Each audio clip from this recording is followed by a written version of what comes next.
اعوذ باللہ من الشیطان الرجیم بسم اللہ الرحمن الرحیم الحمد للہ رب العالمین والصلاة والسلام علی رسولہ الکریم وعلی اہل بیتہ الطیبین الطاہرین المعصومین اللہم صل علی محمد وآل محمد۔ ایام فاطمیہ علیہ السلام میں ایک سوال جو بہت زیادہ پیش کیا جاتا ہے اور جوانوں کے ذہنوں میں یہ سوال بہت زیادہ ڈالا جاتا ہے کہ کیا وجہ ہے کہ امیر المؤمنین کے سامنے یہ عظیم ظلم ہوتا رہا اور اس ظلم کو دیکھنے کے باوجود بھی امام علی نے دفاع نہیں کیا، تلوار نہیں اٹھائی اور اس کے بدلے میں ریٹیلیٹ نہیں کیا؟ کیا وجہ ہے اس کی؟ اس سے پہلے کہ اس سوال کے جواب کی جانب آؤں، یہ خود سوال جو ہے وہ امیر المؤمنین کی مظلومیت کی علامت ہے، یعنی امیر المؤمنین کی مظلومیت ہے یہ کہ اس طریقے سے ظلم ہوتا رہا اور آپ کو برداشت کرنا پڑا کچھ حکمتوں کی بنا پہ۔ یعنی اس سے بڑی کوئی مظلومیت نہیں ہوگی کسی شخص کے لیے، اتنا عظیم ظلم اس کے سامنے ہو رہا ہو اور وہ قادر ہو اس کو روکنے کے اوپر، پھر بھی اس کو صبر کرنا پڑے۔ ایک امام علی کی مظلومیت کی انتہا ہے یہ۔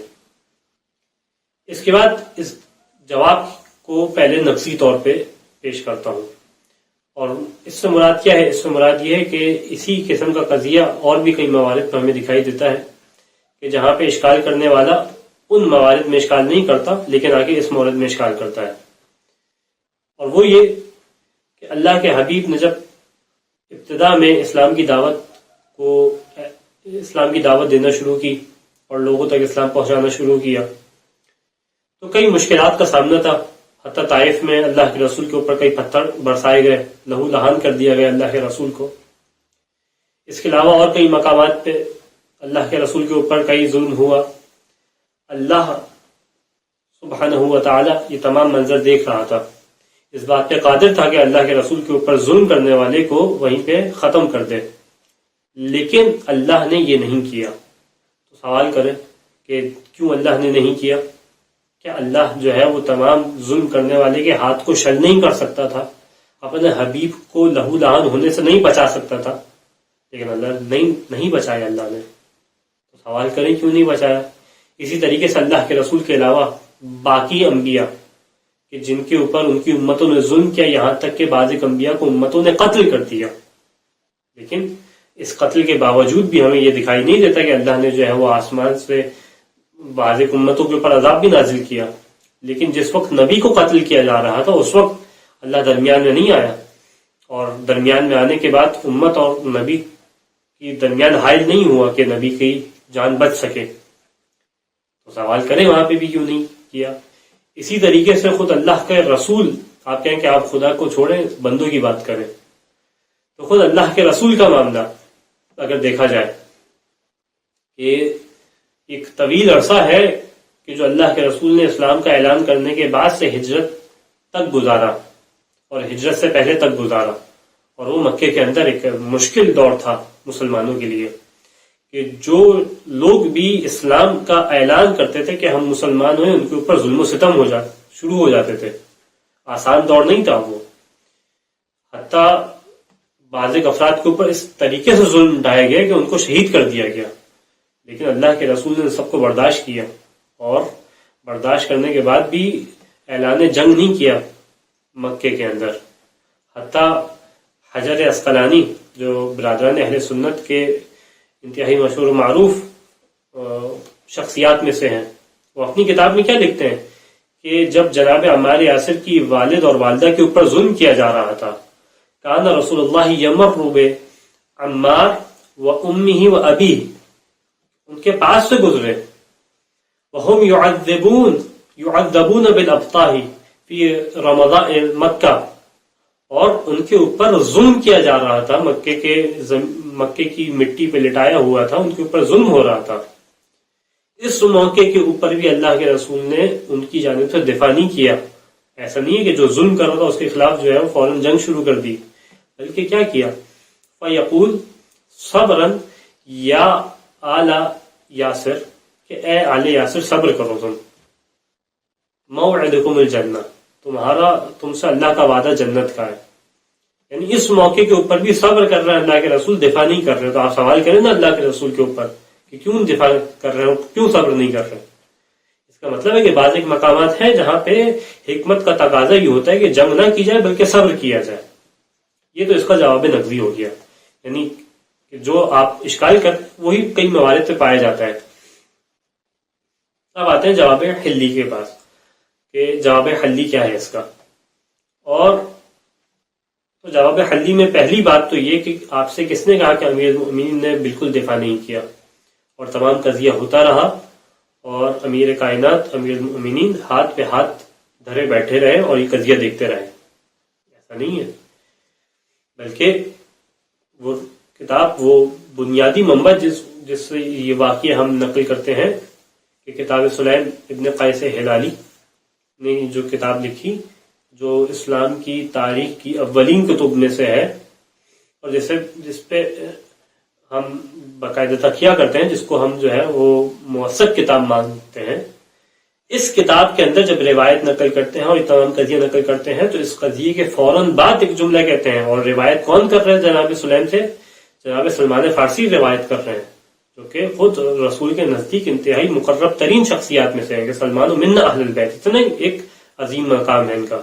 یہ کیا کہتے ہیں کہ وَوَصَبَ عَلِيُّ بْنُ أَبِي طَالِبٍ فَأَخَذَ بِتَلَابِيبٍ، کہ جیسے ہی یہ ظلم ہوا، مولا کائنات سے بیٹھے دیکھ نہیں رہے تھے، جیسے ہی یہ ظلم ہوا فوراً آگے بڑھے اور اس شخص کو، ظالم کو روکا امیر کائنات نے. فَأَخَذَ بِتَلَابِيبٍ، گریبان سے پکڑا. ثُمَّ حَذَّهُ فَصَرَعَهُ، اور اس کے بعد پکڑ کے زمین پہ پٹک دیا. یہ مولا کائنات صرف دیکھ نہیں رہتے بلکہ دفاع کے لیے فوراً آگے بڑھے جیسے ہی واقعہ ہوا. وَوَجَعَ أَنْفَهُ، اور یہاں تک کہ زمین پہ دھکیلنے کے بعد اور زمین پہ گرانے کے بعد ناک کے اوپر زوردار طریقے سے مارنے لگے. یعنی یہ تمام مولا کائنات اس طریقے سے صرف دیکھ نہیں رہے. یہاں تک سلمان کہتے ہیں، اب دیکھیں ابھی عجیب معاملہ ہے، یہ امیر المومنین کی دل کی کیفیت ہے لیکن بتانے والے سلمان ہیں. ورنہ کوئی اور راوی ہوتے تو شاید کہتے ہیں راوی کا اپنا خیال ہے، لیکن کیونکہ سامنے سلمان ہے اس طریقے سے بات کو نہیں انکار کیا جا سکتا. کیا کہتے ہیں؟ وَهَمَّ بِقَتْلِهِ، اور اس موقع پہ مولا کائنات نے قتل کا ارادہ کیا، لیکن قتل کو چاہا کہ بس اب جو ہے وہ عظیم ظلم ہو گیا، اس کے بعد قتل کر دوں. لیکن کیا ہوا؟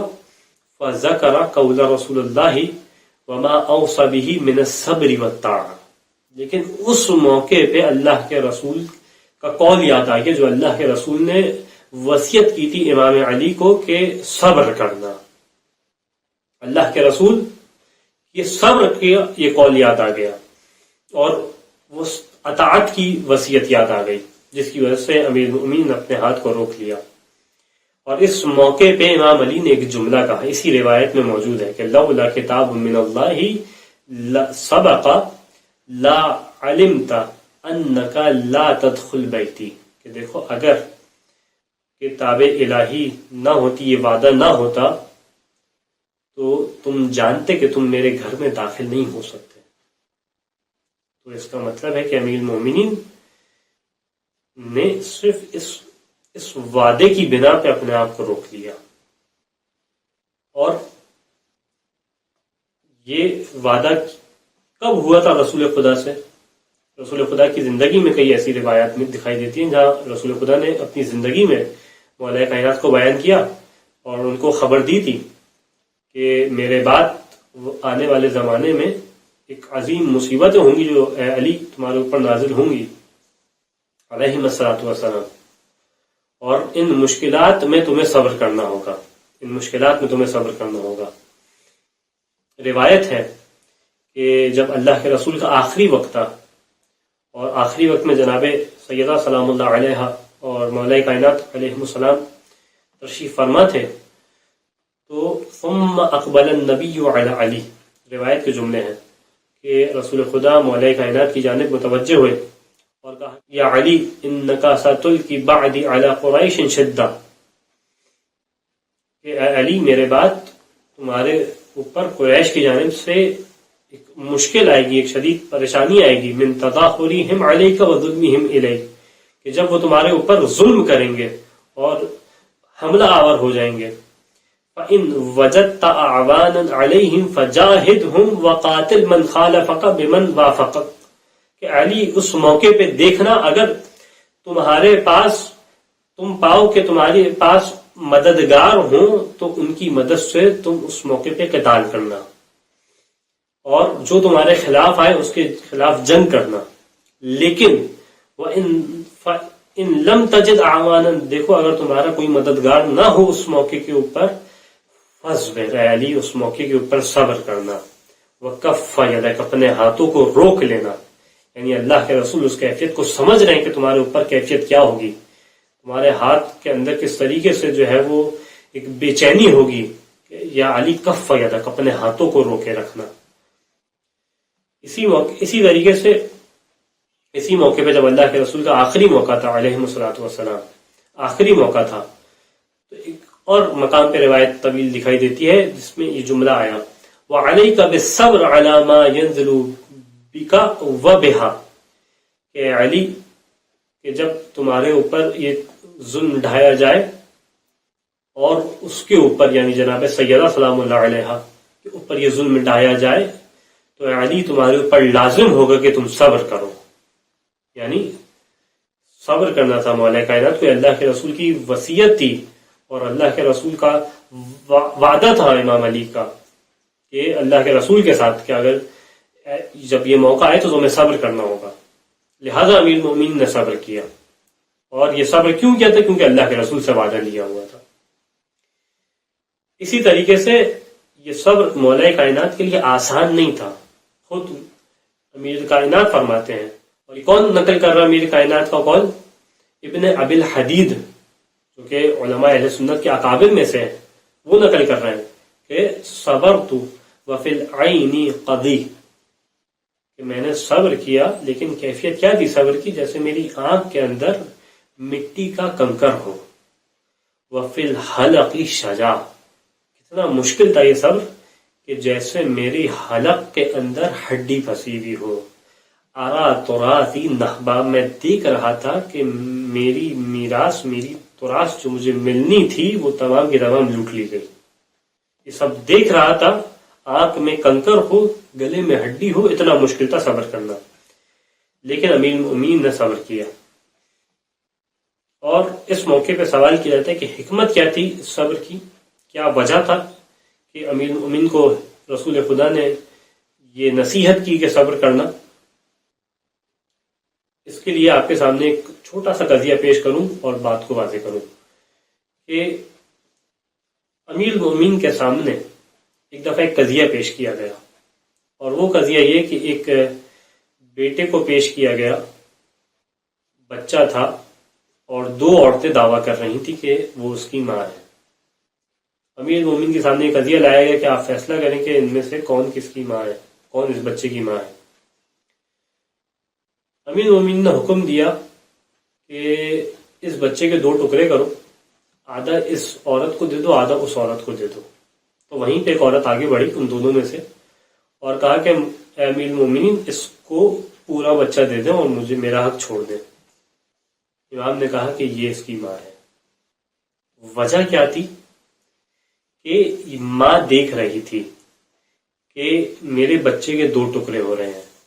اس کو اس بات کی فکر ختم ہو گئی کہ بچہ میرے پاس جائے یا اس کے پاس جائے، اس کو فکر اس بات کی تھی کہ میرا بچہ بچہ ہے. اسلام بھی ابھی اپنے نومولود کیفیت میں تھا، اسلام بھی ابھی اپنے ابتدائی مرحلے میں تھا. اللہ کے رسول کو ہجرت کیے ہوئے ابھی صرف 11 سال ہوئے تھے. اس کیفیت میں اگر امام علی بڑھ کے جنگ کرتے تو بجائے یہ کہ اسلام بچانے کی جنگ ہوتی، خود مسلمانوں میں ابتدائی مرحلے میں تفرقے کی وجہ سے اسلام ختم ہو جاتا جو اہل اسلام کو قبول نہیں تھا. لہذا امیر المؤمنین نے صبر کیا تاکہ اصل اسلام بچ سکے. اسی وجہ سے خود امیر المؤمنین فرماتے ہیں کہ وَإِمُ اللَّهِ لَوْلَا مَخَافَةُ الْفِرْقَةِ بَيْنَ الْمُسْلِمِينَ وَأَنْ يَعُودَ الْكُفْرُ کہ اللہ کی قسم اگر مجھے اس بات کا خوف نہ ہوتا کہ مسلمانوں کے درمیان فرقہ پڑ جائے گا، وَأَن يَعُودَ الْكُفْرُ اور کفر واپس مسلمانوں میں آ جائے گا، وَيَبُورَ الدِّينُ اور دین ہلاک ہو جائے گا، لَكُنَّ عَلَى غَيْرِ مَا كُنَّ لَهُمْ عَلَيْهِ تو تم لوگ مجھے دیکھتے کہ علی اس انداز سے صبر نہ کرتے، علی اس انداز سے نہ ہوتے جس انداز سے تم نے علی کو دیکھا، یعنی میری کیفیت کچھ اور ہوتی، لیکن یہ مصلحت تھی جس کی وجہ سے میں خاموش ہو کے بیٹھ گیا کہ اسلام باقی رہے، کفر واپس نہ آئے، اور اس خاطر جو ہے میں نے صبر کیا۔ اور اس حدیث کو بھی شرح نہج البلاغہ میں خود ابن حدید نے نقل کیا ہے، اہل سنت کے اکابر نے نقل کیا ہے، یعنی یہ وہ وجہ تھی کہ امیر المومنین نے تلوار نہ اٹھائی، جنگ نہ کی، اور اس کھل کے دفاع نہیں کیا۔ اور یہاں پہ آخری بات وہ یہ کہ اگر امام علی نے دفاع نہیں کیا، اس کا مطلب یہ نہیں ہے کہ کسی موقع پہ اپنے حق کا اظہار نہیں کیا، کسی موقع پہ یہ اظہار نہیں کیا کہ سامنے والا باطل پہ ہے۔ جہاں موقع ملا وہاں اپنے حق کا دفاع کیا، جہاں موقع ملا اس بات کو ظاہر کیا کہ ہم جو ہے وہ حق پہ اور سامنے والا باطل پہ ہے۔ اس کی سب سے بڑی مثال جو ہے نہج البلاغہ کا دوسرا خطبہ شقشقیہ، انسان جا کے مطالعہ کر اس کو سمجھ میں آتا ہے امام علی اپنے حق کو بیان کر رہے ہیں، سامنے والے کے باطل پر ہونے کو بیان کر رہے ہیں۔ اس کے علاوہ اور کئی مقامات ہیں کہ جہاں امام علی بیان کرتے ہیں، خود نہج البلاغہ کے اندر کئی مقامات ہیں، انسان احتجاج تبرسی اٹھا کے دیکھے، بیان کر رہا ہے امیر المؤمنین کس طریقے سے کہ یہ اس مشکل میں جو ہے وہ یہ حق ہمارا تھا اور کسی اور کا حق نہیں تھا یہ خلافت، اور یہ واضح طور پہ امام علی نے اپنی حیات میں اس کو بار بار سامنے پیش کیا۔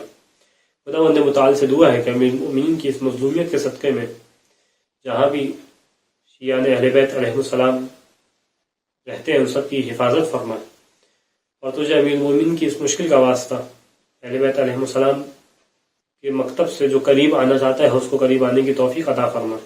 وآخر الدعوانا الحمد للہ رب العالمین۔